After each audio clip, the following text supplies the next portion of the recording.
Hello guys, yan po sila oh. Tingnan na yung ano nila, posisyon. Yan, maliit oh. Maliit niya. So bali nagtatae pala sila guys. Ayun oh, kulay dilaw na dumi. Ayan pa. So,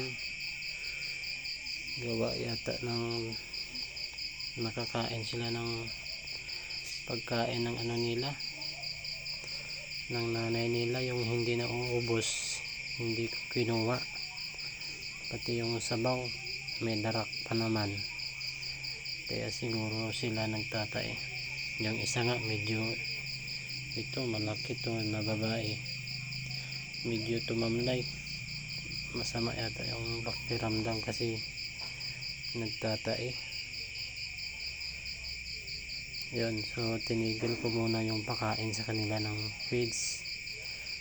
Tapos yung 2 kilo na napaubos ko dati, ano kasi yun, mamahalin, kaya hindi sila nagtae. So bumili ako ng mumurahin, yung tig 60 lang.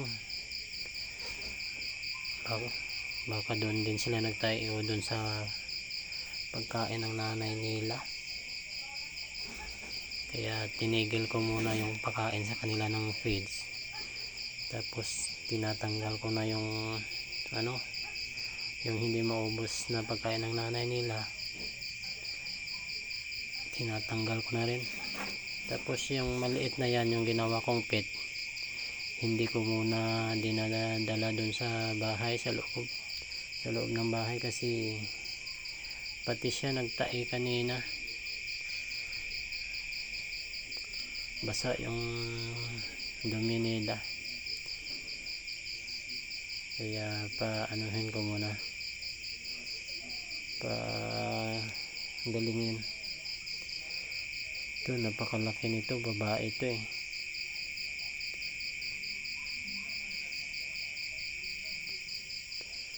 Naabot na nila yung brown na yan oh. Yan sana pinakamalaki, kaso